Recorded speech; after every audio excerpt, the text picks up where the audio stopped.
Hello and welcome to the first of the notable judges interviews. The first judge I would like to introduce to you is LISSA COWIE.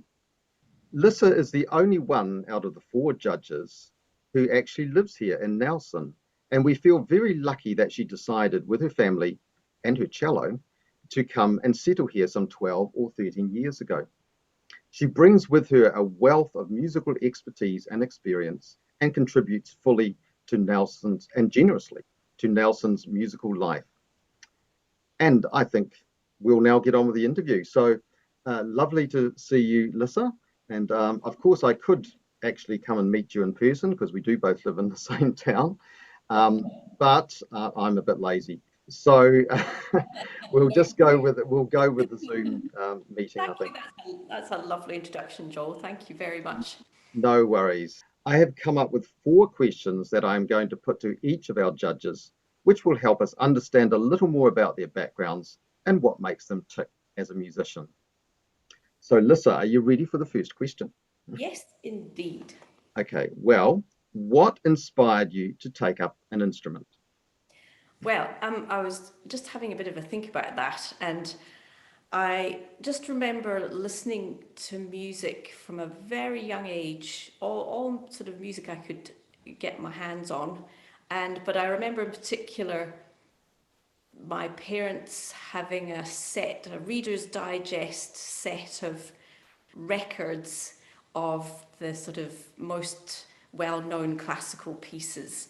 Um, and as soon as I was old enough to learn to use the record player, I would put them on, and it would be things like Mozart and Beethoven and Grieg, Hall of the Mountain King, and Mussorgsky, The Night on Bear Mountain, all that kind of sort of well known, but I've never heard it before. And I was blown away by it. I remember making up dances to all the music, and I just loved it so much. And as soon as my primary school in Scotland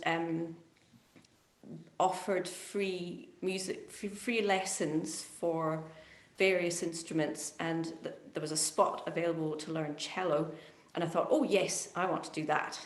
And I signed up, and I was lucky enough to get through the audition, and I got a spot.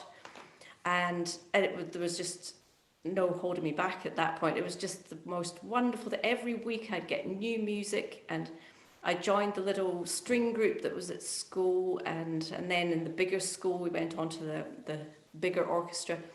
And so there's always playing with other people, and it was just so enjoyable. I'd come home at lunchtime and play, and I'd after school, and I just remember enjoying it so much, and I have done ever since. So I'll Oh, be that's lucky. lovely. I mean, I had sort of similar experiences myself. I have to admit, I didn't make up dances to go with music, though. I'm no dancer.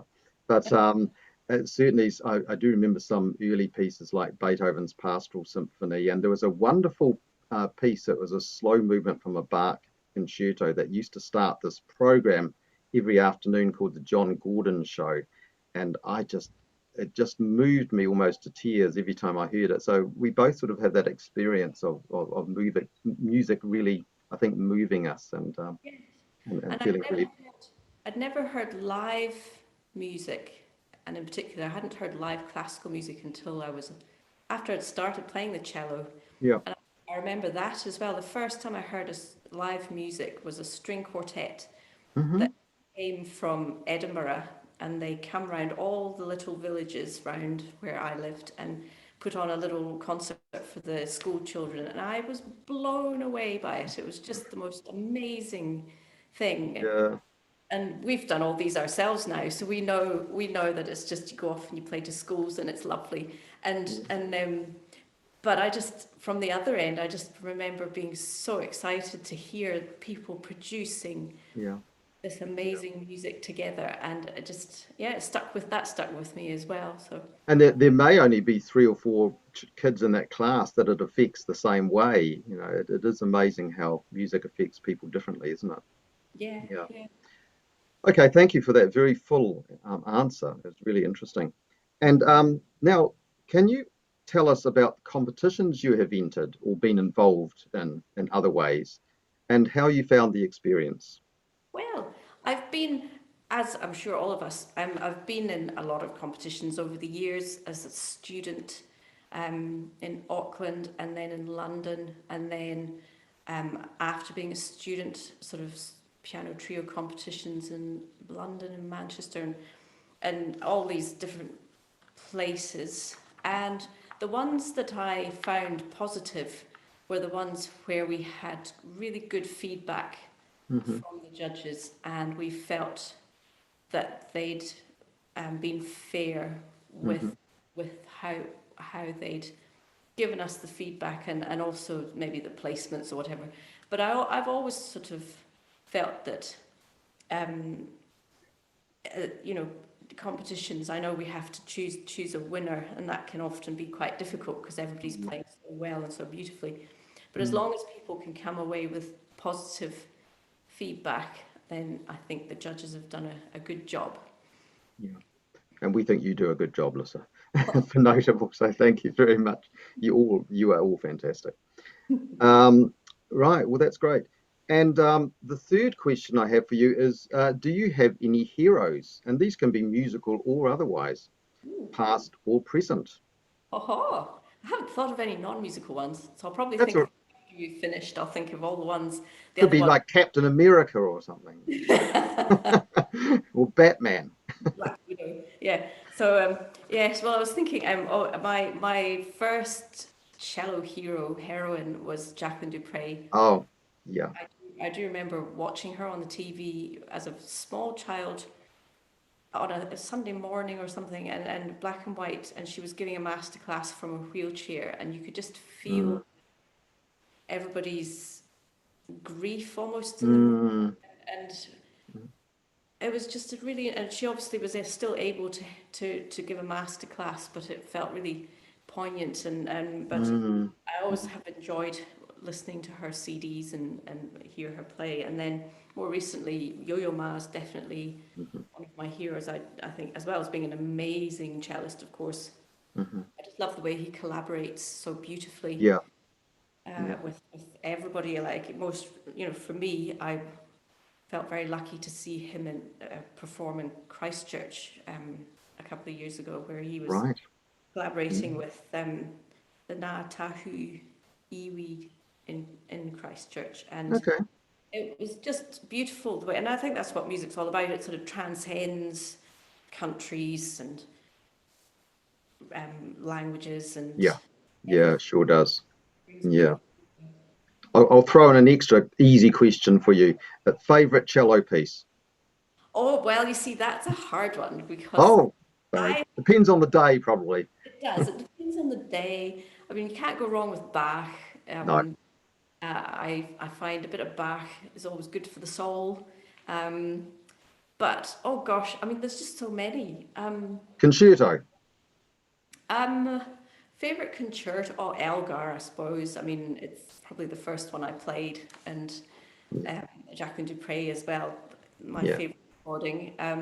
Yeah. I do my one of my absolute favorite pieces is the Beethoven Archduke piano trio, slow movement, Mm-hmm. piano introduction particularly, or introduction. The piano starts the movement, and it's just the most beautiful piece.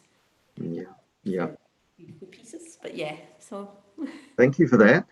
And finally, last question is, what do you most enjoy doing outside of music or when you get a chance to put your feet up and relax? And I've suggested it might actually be listening to music. You so, but anything that comes to mind.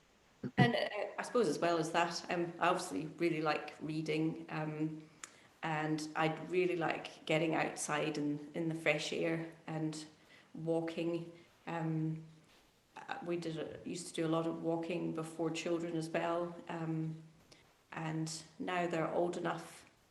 We're sort of getting a bit more back into it. Now, of course, the New Zealand scenery is so stunning. We're very lucky. Yeah. So lucky. Oh, and Mm. I forgot. I'd better mention I did have my third hero, very important hero Oh, to yeah. me. My cello teacher, Coral Bognuda. Ah, yes. She Yeah, died recently, didn't she? yes, sadly died earlier this year. Yeah. Um, and she inspires me to be as good a teacher as I can possibly be because of the way she was towards us, with her love of music and her kindness and Mhm. her expectations that we would always be doing our very best. I think Mhm. really Mhm. good combination. So I try and be as much like her as it's possible. Even, I'll do my best. Well, you teach my daughter and she loves her lessons, so I think you're doing very well. Look, Lissa, I really it's a great privilege to talk to you and find out a little bit about your background. And I think um, you are an inspiring teacher and an inspiring player. And as I said at the beginning of the interview, we're very lucky to have you here. And thank you so much for being part of the notable team. Oh, it's such a pleasure, Joel. You're an inspiration yourself, so thank you. All right. Well, let's wrap it up there, and we'll see you on the show for the semi-final. Okay. Thanks, Bye. Joel.